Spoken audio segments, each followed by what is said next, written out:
This is breaking news. Responded. And I really want to thank Harlem Hospital.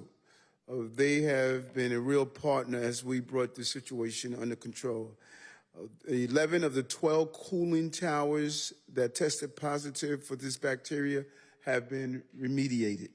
And the 12th and final cooling tower will have remediation complete by tomorrow. When we identified a location, each location had 24 hours to remediate the situation, and the building owners in this area, they were extremely cooperative. The other good news, if we could have good news out of this, is that, so let me say it another way, we have taken the necessary actions to keep people safe and are moving in the right direction towards the end of this outbreak. On day one of this, the dedicated men and women in New York City Health and Hospital and our teams responded and treated the patients in Harlem. 92 New Yorkers have been diagnosed with the disease by health experts, while 15 people are currently hospitalized and are receiving care. We have, however, unfortunately received 3 loss of lives due to this outbreak. And our hearts goes out to the family and the community and their loved ones. New York City Health and Hospital and our health department acted quickly to keep New Yorkers safe and save lives during this cluster. And I want to thank them for their work in stopping the spread. And frontline heroes, we stand here at the podium, but every day they're out there 24/7 providing the necessary information, update, and care.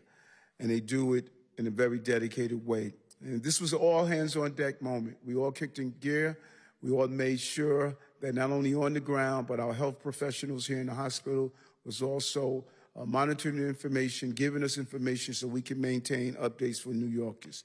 And at this time has shown time and time again that in a moment of crisis, we see our professionals step up. While the cluster has been contained, we're still urging New Yorkers who live or work in the affected areas to seek medical attention if you have flu-like symptoms. Our team has boots on the ground here in Harlem, and we'll continue to monitor the situation. But I want to turn it over now to Commissioner Dr. Moss to give you any further updates. Commissioner. Thank you, Mayor, and thanks everyone for being here. Thank you to my colleagues at Health and Hospitals for hosting us, to Senator Clear and Assemblymember Wright for your collaboration. As New York City's doctor and acting health commissioner, I'm here to address the health department's response to the cluster of Legionnaires cases in Central Harlem, where we stand. This has been our top priority since we detected the cluster on July the 25th. As promised, we are keeping you updated every step of the way, and I want to give an update on what we know as of today. We have 92 people who have been diagnosed with Legionnaire's disease. There are 15 people who are hospitalized, and tragically, 3 people have lost their lives. Any loss of life is too much, and I offer my deepest condolences to the families and loved ones of the deceased. At the health department, we're doing everything we can to minimize any further spread of the Legionella bacteria. And to clarify, Legionnaire's disease is caused by Legionella bacteria that grows in warm water. It does not spread from person to person. It can only be contracted by inhaling mist or water vapor that contains Legionella bacteria. In the summer months, Legionella bacteria grows even more easily in cooling towers that are located on the top of buildings. These towers spray mist and droplets that can carry bacteria.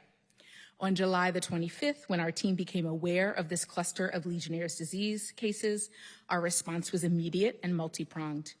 We mobilized our expert inspectors to immediately take water samples from all cooling towers in the investigation zone. And then they took those cooling tower water samples to the health department's public health lab for testing. At the lab, all of the samples were tested with both preliminary rapid PCR tests as well as culture tests. PCR rapid tests identify traces of Legionella bacteria, and PCR testing is the first step so that we can quickly order treatment of towers to be cleaned in an attempt to stop the spread of bacteria. PCR tests, which are rapid, are not as comprehensive as culture tests. The PCR tests cannot distinguish whether the bacteria are dead or alive. Dead bacteria cannot make people sick, so that distinction is important. Culture testing is the gold standard, which is why it's an integral part of our process. It is more precise in detecting the presence of living Legionella bacteria, which is the kind of bacteria that can cause people to get sick. However, the culture testing takes about 2 weeks to get the results. While we waited for the results of the culture tests, our team did take action. 11 cooling towers had positive rapid PCR tests on the preliminary testing round. All of those 11 buildings that had initial positive results were immediately directed to sanitize and remediate their cooling towers with antibacterial treatment within 24 hours, as the mayor described. All 11 buildings complied with that immediate and urgent remediation. Recently, the health department began receiving confirmatory culture test results as anticipated from our public health lab. Those confirmatory results revealed that 12 cooling towers had Legionella bacteria growing. As of today, 11 of those 12 cooling towers have been remediated. The final cooling tower remediation is underway. We, as of right now, are releasing a list of all 12 cooling towers that were positive using the culture test. Again, that's the gold standard test.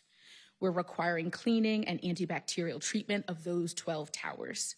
What this means is that, yes, these buildings were positive for the kind of bacteria that can cause people to get sick, the Legionella that can cause illness. It does not, however, mean that we have identified the specific cooling tower that may have caused illness amongst the 92 people who fell sick with Legionnaire's disease. That is why our investigation is continuing. And per our protocol, the New York City Health Department's investigation on the source responsible for Legionnaire's disease cases in Central Harlem is underway. Right now, the health department's public health lab experts are comparing the DNA in the cultures grown from the 12 cooling towers to the DNA in the samples from patients who fell ill with Legionella. Molecular analysis of Legionella bacteria from patients and cooling tower specimens will help us to determine a possible match. I want to be very clear also and transparent and share that the New York City Department's Central Harlem Sexual Health Clinic had a cooling tower that tested positive. The tower was offline the weekend of July 26 for planned maintenance, so we proactively cleaned and disinfected the tower at that time. We're optimistic that the risk of contracting Legionnaire's disease today is dramatically lower than it was a few weeks ago. We are watching the data extremely closely. New cases have begun to decline. That indicates that the source of the bacteria has been contained. Now, while the initial rapid tests did not identify all of the contaminated cooling towers, the data suggests that that immediate action to decontaminate those 11 initial cooling towers was effective in identifying the most impacted buildings. That ultimately lowered the risk of exposure while we waited on the confirmatory culture tests. We're continuing to urge all New Yorkers who live or work in the identified zip codes in Central Harlem who have flu-like symptoms to contact a healthcare provider immediately. Legionnaire's disease can be effectively treated with antibiotics when it is diagnosed early. Our team is still working to get the word out to the community here in Central Harlem by running ads on Link NYC boards in Central Harlem and on popular NYC radio stations, handing out flyers in the neighborhood, which we were doing last week, sharing information at our East Harlem Action Center, making press appearances, and answering questions on social media. Our mission at the New York City Health Department continues to protect and promote the health of New Yorkers. If you, your family, friends, or neighbors have questions, please visit us online at nyc.gov/Legionnaires for daily updates, including the hospitalization data, or you can call 311. Thank you. I'll pass it back to the mayor. Thank you. Thanks so much, Doctor. I want to bring on our state senator and followed by our assemblyman. Senator Claire. Good afternoon, and I want to start by thanking Mayor Adams and his administration for quickly addressing this crisis in our community and for their aggressiveness in containing this bacteria. Like the commissioner and the mayor, my condolences to those families and their loved ones and everyone that knew them. My concern now is great towards what we will do in the future, and I look forward to the results of this investigation. It is, to me, very curious how this bacteria problem seems to always turn up in Black and brown communities. We have to figure out some form of prevention. There are cooling towers all over this city. I don't know what the disparity is that causes this, and that's of great concern to me in my office. We are looking into ways to even increase monitoring and inspection. And Assemblymember Wright and I have legislation that we have introduced in the state level, and we're looking at more legislation because the fact of the matter is, as much as we have responded to this, 3 lives is too many. And our communities cannot continue to serve as the canaries in the coal mine. We have to find a way to prevent this problem, which seems to start as a maintenance issue and should be easy and preventative. So we're going to work with the mayor and his staff to make sure that we get information out to people so that people can take care of their health needs. We're going to work with him to make sure that we get information on how it's spread and make sure that people know that. But I look forward to working with you in the future to make sure that we can prevent this from happening in any more of our communities and no other lives have to be lost. Thank you. Thank you. Thanks so much, Senator. Assemblyman? Thank you so much, Mayor Adams, the administration, Commissioner, Harlem Hospital for being great partners. And like all before me, I want to express my condolences to those who have lost their lives. 1 life is too many, so 3 is far too many. Want to take a second to remind the Harlem community that information is out there on what to do. If you have a sore throat, you got the chills, you have a fever, do not hesitate. Go see your doctor as soon as you are able. This is a treatable situation if caught early, so if you catch it, please, please, please go see your doctor. We have a beautiful hospital here, Harlem Hospital. We are all here to service you. Thank you all so much. Thank you. It's faucet water, right? Bottle. I don't want anybody to say that we try to pull a scam. Straight from the faucet. You personally got it, right? Okay. Cheers, sir.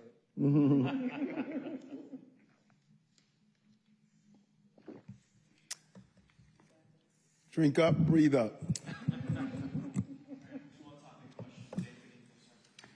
Mayor, is this the failure by the city for not checking the cooling towers in its own locations? I know there's been criticism for the other locations that have been keeping up with the maintenance. So what does that say about the city? And what would you say to the people who are treated here for Legionnaires? They're part of H&H system, finest hospital system, probably in the country, and so they are in good hands. The expertise of doctors under the stewardship of Dr. Katz and the entire H&H, particularly Harlem Hospital family, they are in good care. You have the inspection information? Yep. Thank you for the question. So we at the New York City Health Department certainly are responsible for compliance of our buildings, in addition to being the regulator and inspectors for the buildings all across the city. So our building, specifically the sexual health clinic, as I mentioned, was offline for the weekend. We did a full remediation of that building. And in addition to that, we had results from very recently. As you are probably aware, the law in the city and state says that every 90 days Legionella must be tested. And so we do have the results confirming that that was negative very recently prior to a later positive test. That is why it's so important to acknowledge that the testing is important and the maintenance is important, but even that rigorous schedule, there is still possibilities that bacteria can grow because of the conditions in warm weather. And so I think it's really important to acknowledge, just like if you get a colonoscopy, for example, that doesn't mean you're not going to get colon cancer. Our prevention efforts are incredibly important, but they don't always prevent 100% Legionnaires like what we've seen this cluster. Do you know if this was the center of the outbreak? So our investigation is continuing. And I know that that is not always an easy answer to hear because it does take time. And the complexity of the testing that we do to confirm the specific source of the outbreak for this particular cluster does take time. So what we're doing currently is our public health lab, which is one of the most specialized public health labs in the whole country, is doing DNA sequencing. That is both expensive, rigorous, and really important testing to be able to identify if there is a match between the 12 cooling towers that were culture positive and the patients whose samples we've been able to also sequence for DNA. So we don't have the final results of our investigation. It is ongoing. You'd be proud of me, doctor. I got my colonoscopy. All right. Is there any plan in place right now to stop this mist or these droplets from spreading? Like, is there any way that you could create some sort of a barrier from it from dripping into places where New Yorkers are coming into contact with this? Thank you for the question. The most important actions have been taken already, which is to do an initial remediation of any cooling tower that tested positive in the PCR. So the 11 cooling towers that tested positive within 24 hours were required to increase the biocide antibacterial treatment or add a new antibacterial treatment to make sure that any bacteria that were present were eliminated. So that's the first step. That we did quite immediately within a few days of identifying this cluster. The next round of more full remediation is now happening because we have the culture results. So that's the second round of intensive antibacterial treatment of the cooling towers that tested positive in the culture. That is the best way to prevent any bacteria in water droplets from being inhaled by people in central Harlem. So those steps have been taken. Sure. Given that Legionnaires tends to affect people with comorbidities or other health problems, and a hospital is a place where those kinds of people are being treated, is there a possibility that more people are exposed here than might have been in other places?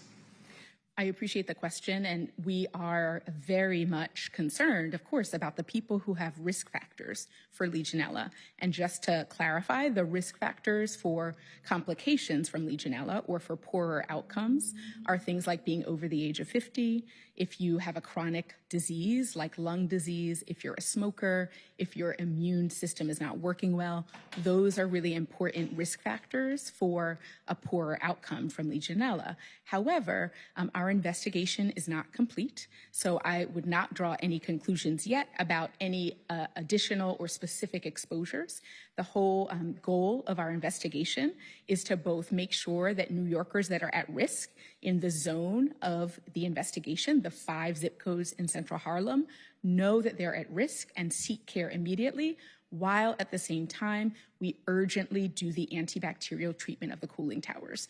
So I can't draw any conclusions yet about more risks in certain zip codes than others until the investigation is complete.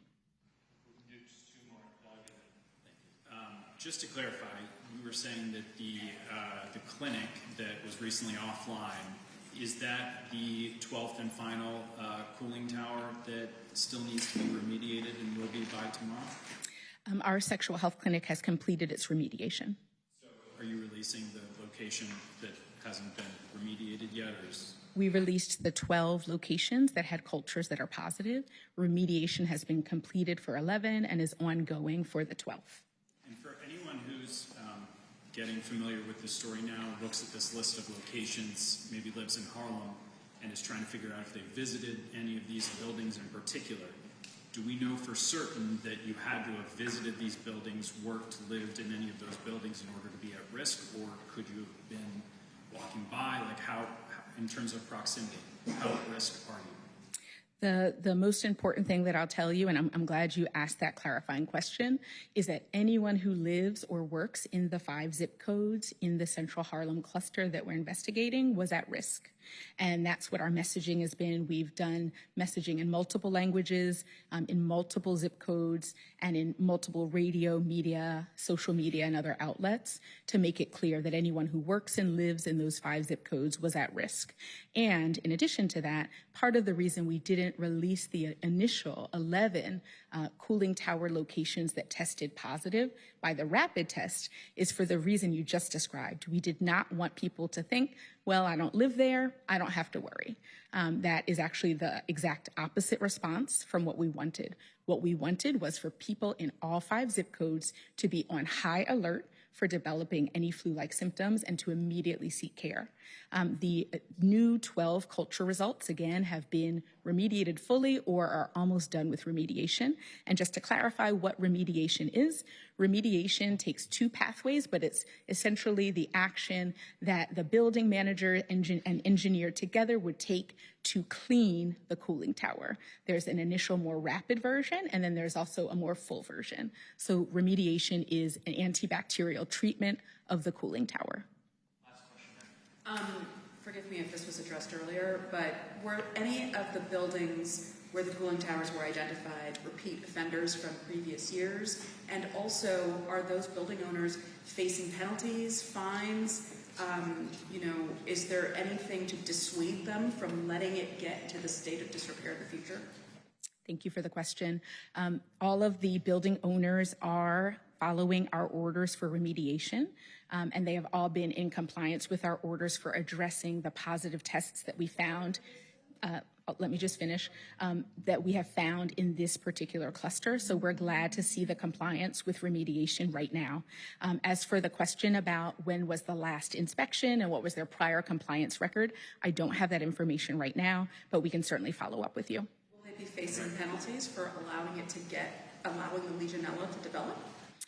The building owners are in compliance right now, so that no one has been fined for the current cluster that is happening right now.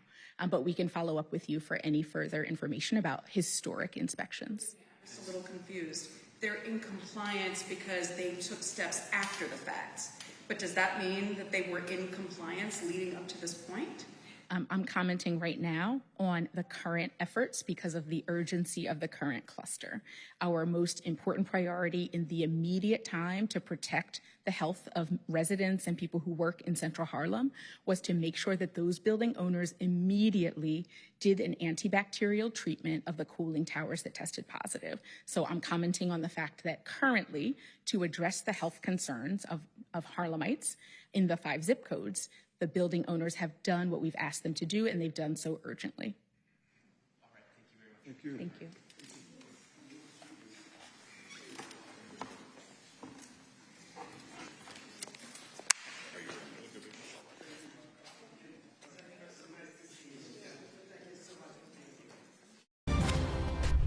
This has been breaking news.